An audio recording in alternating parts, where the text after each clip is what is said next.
Voilà, c'est M. Diom Malik, conseiller municipal à la commune de Pikine-Ouest. Oui, nous sommes là aujourd'hui pour montrer vraiment notre amertume par rapport à un fait. Puisque nous qui sommes conseillers municipaux, on a délibéré depuis le mois de mars pour occuper ces lieux, pour en faire un espace public. Et chose que tous les conseils municipaux ont donné leur approbation. Mais à notre grande surprise, depuis près de 1 mois et demi, il y a un vieux, un riverain qui occupe vraiment les travaux, qu'on puisse mettre en place les travaux. C'est ça. Et le vieux, il est là, à côté de nous. Il s'impose. Et il dit qu'il a la presse, il a les autorités, il a même l'autorité judiciaire, en l'occurrence le procureur de la République. Et ça, on est aujourd'hui plus que déterminé en tant que conseiller municipal, mais aussi en tant que riverain de faire face à cela. C'est là qui nous a conduit à vraiment faire ce point de presse. Voilà, pour les deux voies, vous voyez, il y a le panneau qui est là-bas. Il s'agit vraiment de mettre en place ici une place publique pour les deux côtés. Voilà, une place publique qui va vraiment gérer la population, puisque la population elle-même, elle est d'accord. Elle est d'accord et on a fait des rencontres, 1, 2, jusqu'à 3 rencontres. Le vieux lui-même était là-bas. Lors de la première rencontre, il a insulté le maire. Le maire a dit comme c'est un vieux, bon, on laisse passer. Pour une deuxième fois, on est venu faire nos piquets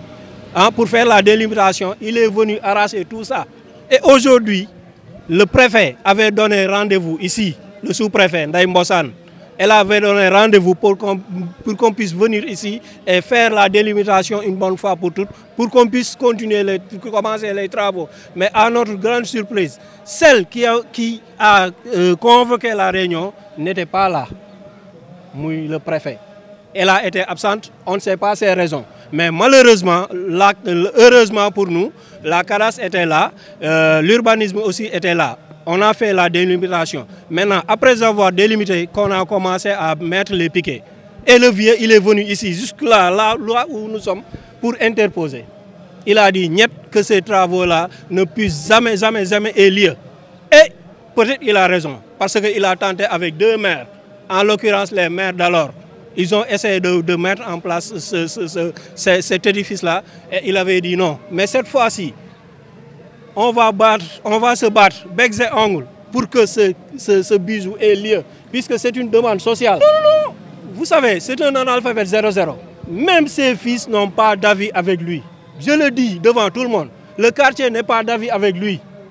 Maintenant, s'il vient pour s'interposer, peut-être c'est à ses propres intérêts. Mais vraiment, on ne sait pas ce qui le motive. Et il n'a jamais assisté à une rencontre pour dire que face à ce bijou-là, moi je ne suis pas pour parce que... Non, il ne l'a jamais dit. Jamais dit du tout. Voilà, ce qui s'est passé, c'est que l'urbanisme est venu. Il a fait la délimitation. On a commencé à mettre en place les piquets. Maintenant, au bout du travail, c'est au bout du travail que le vieux est venu. Il s'est interposé, il a appelé la police. Il a appelé la police et la préfecture a appelé aussi la sous-préfecture. Elle a appelé pour nous dire que vraiment les travaux ne puissent plus se faire puisque l'autorité a pris une décision. Si le préfet, c'est elle-même qui avait convoqué cette réunion ce matin avec les CADAS, l'urbanisme, on ne sait pas les raisons de son absence, mais c'est elle qui devait être là en premier lieu. Malheureusement, on ne l'a pas vu. Bon, on ne sait pas, puisqu'il y a 2 arrestations à votre connaissance. Mais malheureusement, selon les dires, le vieux a appelé le procureur. Raison pour laquelle on n'a pas pu libérer ces gens-là. On ne le sait pas parce que la mairie a délibéré valablement. Et malheureusement, lui seul dit que le projet n'est pas lié. En raison de quoi? Non,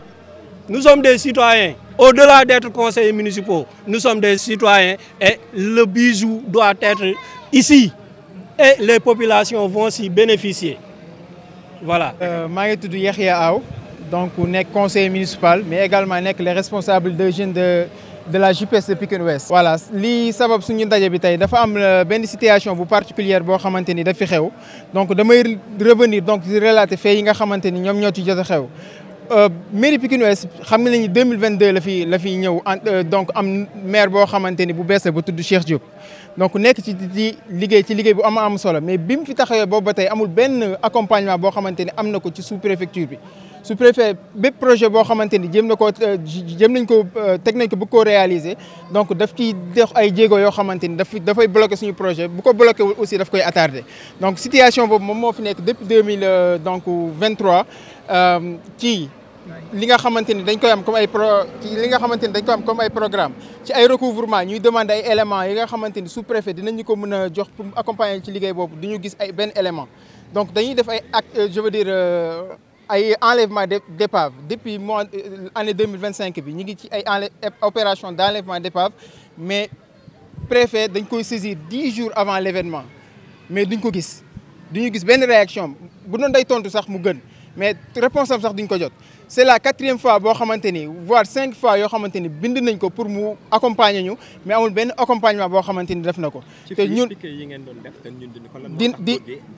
dinaa ci ñëw ci projet bi mais damay relater juste li nga xamante ni moom mooy taxawaayu préfecture ci liggéey bi nga xamante ni moom lañ nekk di defal population bi. bu ngeen xamee préfecture ak yeneen service d'état yi fi nekk dañu war a collaborer avec la municipalité pour liggéey bi mën a jaar yoon mën a efficace mais malheureusement situation boobu bi ñu nekk di dund moom mooy loolu noonu amuñ ci benn accompagnement. te bu ñu waxee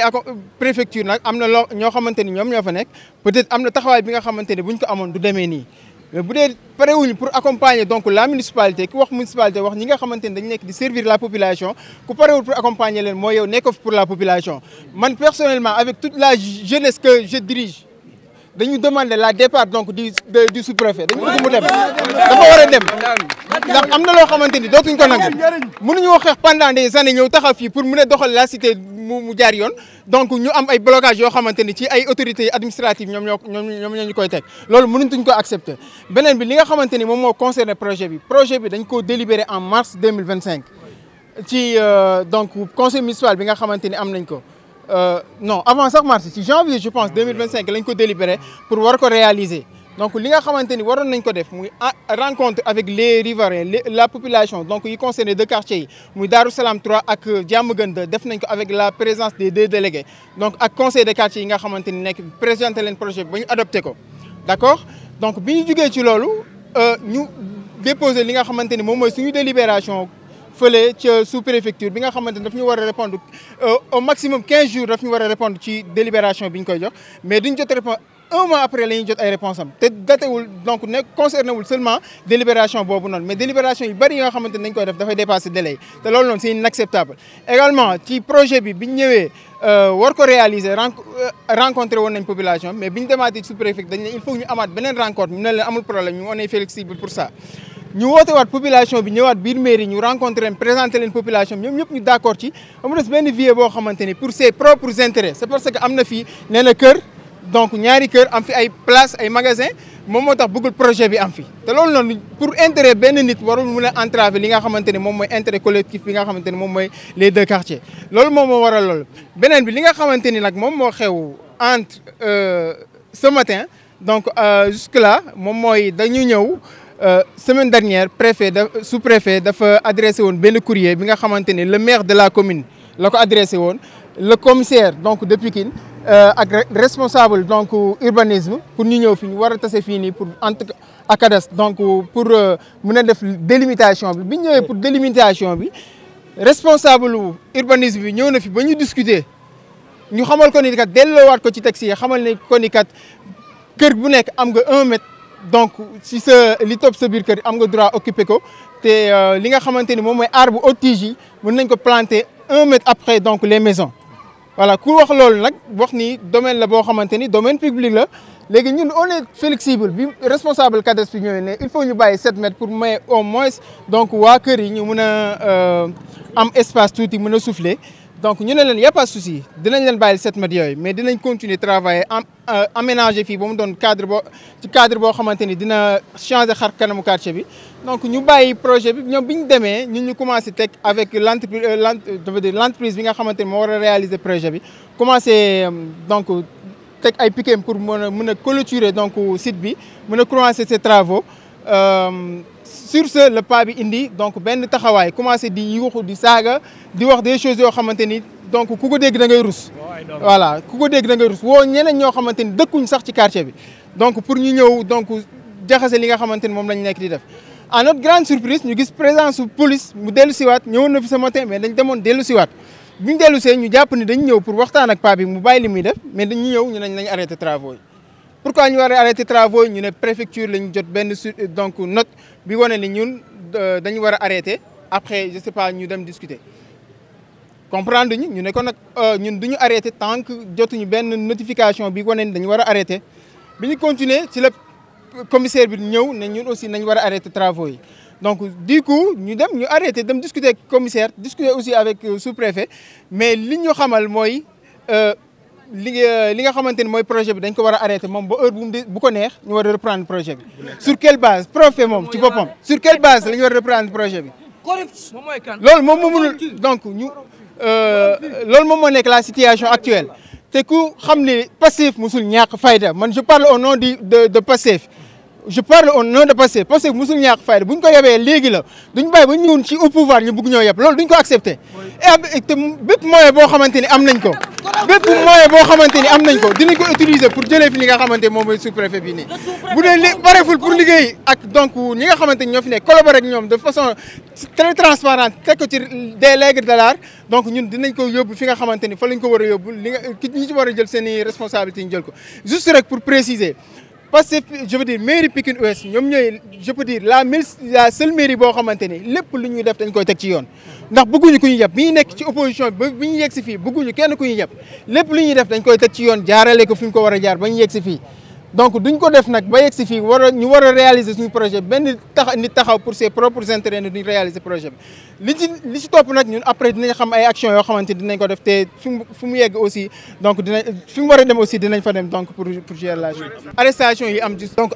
yi am ci suba ay riverains la yoo xamante ni dañoo dëkk ci quartier bi pare pour projet bi kenn ki dafa taxaw ci balcon am di donc xool li nga xamante ni moom la ñuy nekk di def benn ci doomu paa yi taxaw këram saaga ko. mu delloo ko saaga yi noonu la demee da koo saaga mu delloo ko après ñu jël leen yóbbu fële donc dañ ko tooñ. am na aussi benn agent municipal boo xamante ne jël nañ ko fi yóbbu ko c'est parce que dafa am donc benn discussion bi am ak benn agent de police ñu jël ko yóbbu ko te liñ leen téye c'est illégal. c'est illégal nañ bàyyi doomu jàmbur yi ñu ñibbi voilà mënuñoo combattre injustice ba fii ñu bër ko voilà donc opération la jaar gis na ko lim ñu demandé moom mooy. dafa war a am autorisation te ku xam projet d'aménagement amul benn construction boo xamante ni am na ko dañu aménager fii site bii dañ koy aménager construire uñu autorisation de construire mënuñ koo demander ci projet d'aménagement loolu la code bi wax kenn du demander autorisation de construire li mu demander moom mooy dañu war a am avis ñi nga xamante ni ñoom ñooy les services de l'État notamment la cadastre et l'urbanisme te ñoom joxe nañ seen avis ba joxe avis favorable ba des wàcc fi tey ce matin pour nit ñi fi ngeen di commencer fi ngeen di yem donc du loo xamante ni mën nañ lay wax def nañ ko wala defuñ ko mais dégg nañ ñu ne dossier bi nga xamante ni mu ngi commissariat actuellement ci ñaar ñi ñu arrêté donc procureur da ciy dugal loxoom ay dégg la amuñ ci leen lu ñuy leer mais lu ci waaye mën a wax rek mooy nañu xam ni ku ci nekk am na sa responsabilité boo xamante ni war nga ko assumer muy la préfecture donc le tribunal ak yeneen services yi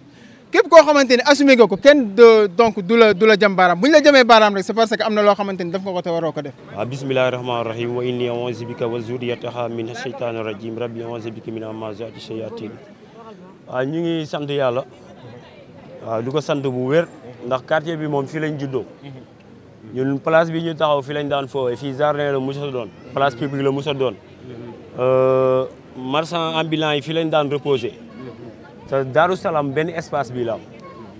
mënoo ñëw am fi ay kër nag ne yaa moomaale espace public bi loolu mënul nekk te ñun suñuy doom amuñu endroit bu ñu dem di fooy xam nga tamit booy àndal ak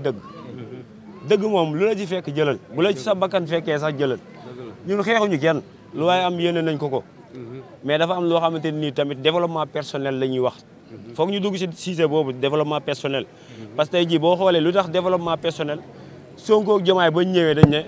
dañoo bëgg a defar réew mi mais réew mi mënul defarul foog jikko yi defarul nit ki da ngay defar sa bopp personnellement maanaam waroo offenser nit ñi waroo leen tooñ dëgg la nag am nga doole bu la neexee nga def pay bu toll ni koñ bi loolu yoon moo la ko may quoi mais quant à que ñun jardin bi nga xam ne nii mooy espace vert bi ne si koñ bi maire yi ñëw proposé ñu ko mais ñaata maire ñoo fi mës a jaar kenn mësu ñu proposé espace vert maire bi bu ñëwee def ko si yeneen koñ yi ñun ñu gis ko mu rafet ñu ñëw suñu koñ bu ko fee def ñu ne non du fi def kon waa koñ bi am nañ droit jug taxaw ne ñun jardin lañ bëgg geeruñu nag ñun amuñu temps sax geer ñun am nañ leneen luñ doy waaw mais di wax nag li fi xew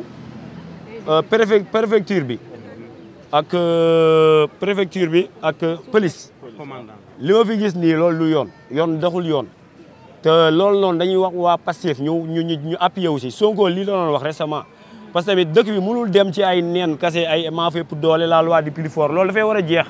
saay ku si nekk boo xëyee yaa ngi xool loo def sa poos yow li nga def sa poos yow yaa koy dépensé kon tey jii bu ñu ñëwee ne lii lañ bokk ñun dañ ko war a séddoo si digg bi kenn war ci ëppale kenn li ñu may buntu kër bu nekk loolu la ñu war a may buntu kër yëpp espace bii nii nañ ko utiliser pour faveur bu ñëpp nekkul loo xam ne ni pour kenn la bu fekkee nag daa am lu si dëng maa ngi koy jégalu